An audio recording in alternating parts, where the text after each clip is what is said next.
trabalho que eu proponho, o encontro que eu proponho que ocorra dentro do museu, parte então dessa premissa, né? Não há obras prontas, não há um trabalho pronto e se trata de uma exposição então sem obras.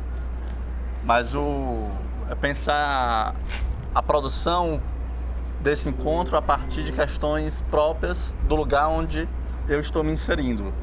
Nesse caso, no Museu de Arte do Rio, pensar o que é esse museu dentro da cidade do Rio de Janeiro, o que é esse museu articulado dentro de um projeto maior, que é o projeto Porto Maravilha, e pensar então como é que eu me insiro dentro desse contexto, o que é que esse contexto produz em mim, né? O que é que a minha inserção nesse espaço pode criar ali de fricção, né? De tensionamento com as relações que trespassam esse lugar onde eu vou expor.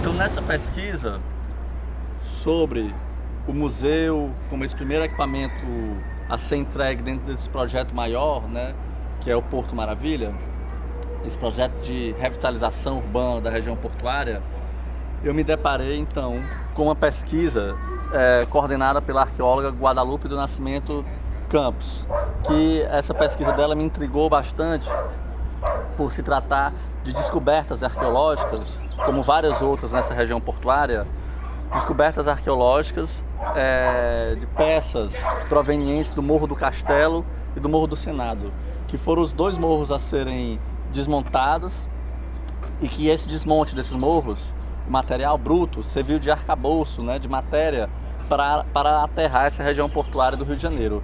Então, como essa região ela precisa, qualquer reforma ou qualquer construção precisa antes que tenha uma escavação arqueológica, no caso dos prédios hoje, onde se encontra o museu, né, o Palacete e o terminal rodoviário Mariano Procópio, que se transformaram no Museu de Arte do Rio, ao ser feita a escavação arqueológica, passaram a encontrar, vieram à tona, né, uma série de vestígios, de peças arqueológicas de períodos distintos, pedaços de casas, pedaços de telhas provenientes de casas do Morro do Castelo, do Morro do Senado, cachimbos de escravos, cordas, faianças, enfim, uma infinidade múltipla de material arqueológico de origens do Morro do Castelo, do Morro do Senado, mas também o material de antigos trapiches, dormentes e estruturas de madeira, de antigos trapiches que se localizavam nessa região. A 1,50 m de profundidade, segundo a pesquisa da arqueóloga, foi encontrado material proveniente do Morro do Castelo e do Morro do Senado, e de 1,50 m a 3 metros foram encontrados materiais que eram estruturas desses antigos trapiches, essas dormentes, enfim, tudo que eu lia e via sobre esse período das remoções, do desmonte desses dois morros, sinalavam para a ideia de uma cidade que no futuro seria uma cidade perfeita, digamos assim, uma cidade idílica. Tinha essa venda de um sonho ou uma promessa que essas reformas vislumbravam, então tinha esse tom profético, digamos assim, de uma cidade futura que seria uma cidade ideal. E que muito se assemelhava e muito se assemelha ao discurso, né, que hoje a gente vê embutido nesse grande projeto Porto Maravilha, que é essa venda de uma cidade ideal em torno dessas previsões futurísticas de como vai se tornar o Rio de Janeiro daqui a alguns anos. E então me parecia uma história, um ciclo da história, um eterno retorno da história, os desmontes de um morro, vislumbrando uma cidade perfeita, na época então de séculos atrás, na vinda da família real ao Brasil, casas foram marcadas com as iniciais PR, que significavam príncipe regente, que eram casas que iam ser desocupadas, removidas para a ocupação então da família real, da corte. E atualmente, nesse projeto atual de remoções, pelo qual o Brasil passa, no caso aqui o Rio de Janeiro, as casas também são marcadas, não mais como PR, mas como SMH, Secretaria Municipal de Habitação, e casas numeradas, casas marcadas por ordem de despejo. Então, famílias estão sendo removidas e é um processo, de novo, muito semelhante ao que ocorreu no caso do Morro do Castelo e no Morro do Senado.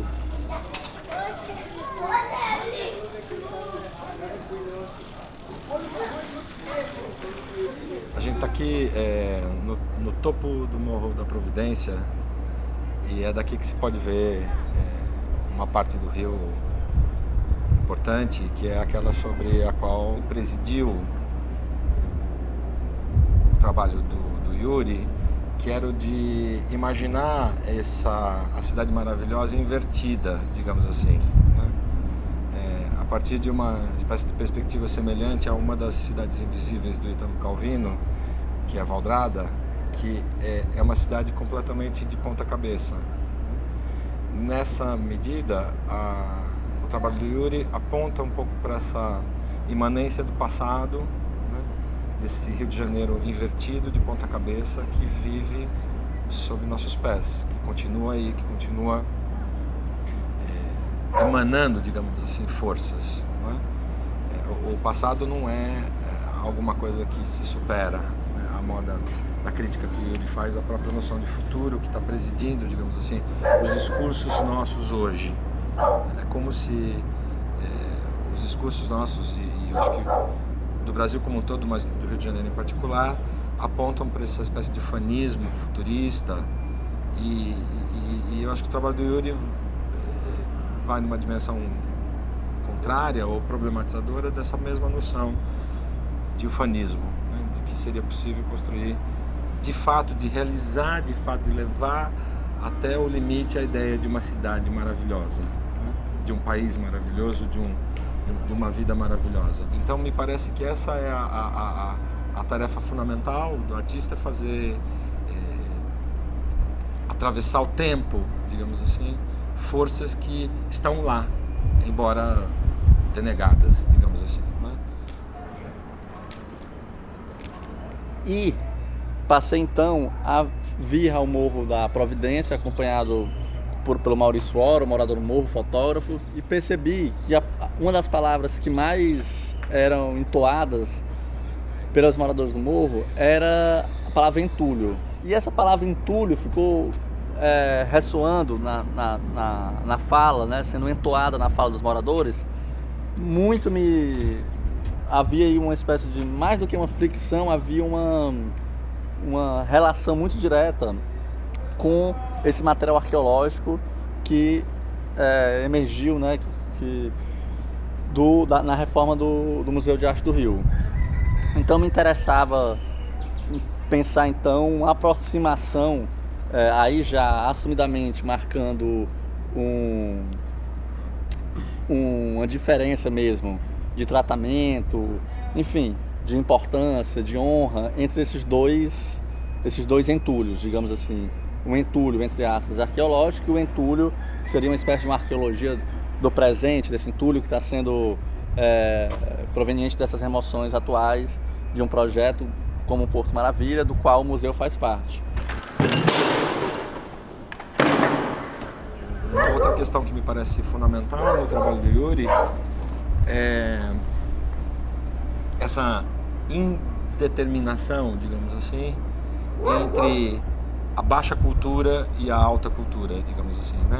E isso, inclusive, está colocado nos diferentes níveis em que estão tratadas as peças, no caso da alta cultura, as peças arqueológicas, no caso da baixa cultura, o entulho. Essa indeterminação, digamos assim, que ele faz provocar, é uma espécie de trabalho, digamos assim, ético-político sobre o próprio presente, no meu entendimento, né? Na medida em que o que nos constitui é algo que recusa essas categorias, digamos assim, né? Arqueológicas ou lixo.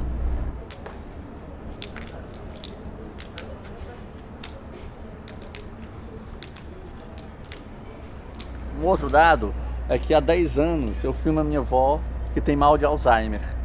Então, todos os anos eu a filmo, tem uma série de fitas, um arquivo grande em torno dessas filmagens da minha avó.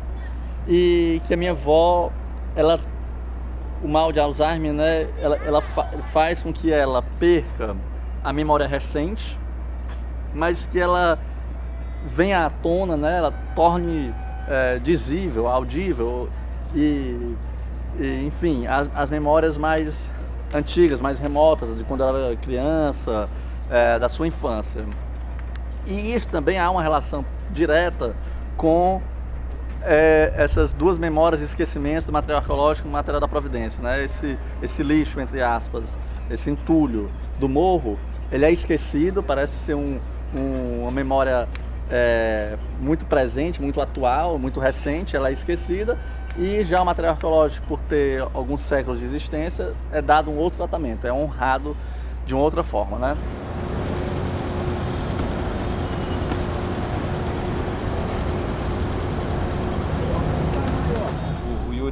Reúne isso tudo nesse, digamos assim, nesse grande trabalho da memória que vai da avó dele a uma espécie de memória quase irrecuperável, né? Ou que está guardada nos museus de arqueologia. Yuri faz movimentar, digamos assim, essas vozes que estão sobre nós, lembrando, em última instância, que vidas estão encerradas, né, sobre nossos pés, né? Vidas tais como as nossas, e só colocadas num outro espaço temporal. O impacto é muito tocante, digamos assim, na medida em que coloca a gente no jogo do tempo também, nós do presente no jogo do tempo. Quem habita o presente sempre se coloca fora do tempo, curiosamente, né? Sempre se coloca em relação a um futuro que não há ainda e distante de um passado que continua aqui. Então, esse jogo de criar uma espécie de suspensão do olhar sobre o próprio presente, me parece que é o trabalho fundamental da exposição de Yuri. O público entra e se depara primeiro com um vídeo que anuncia, então, o futuro da cidade do Rio de Janeiro. Há, então, a princípio, já na entrada da exposição, a venda, digamos assim, a promessa de uma cidade futura. E em meio a essa promessa, né, nessa enxurrada de coisas, você já se depara com tours do Morro da Providência, material arqueológico proveniente do desmonte do Morro do Castelo, do Morro do Senado, esses materiais arqueológicos espalhados pela sala de exposição em mesas, vitrine, o vídeo da vovó tratando dessas memórias e esquecimentos devido ao mal de Alzheimer. E então, quando eu digo que a exposição há também, corta aí, tá?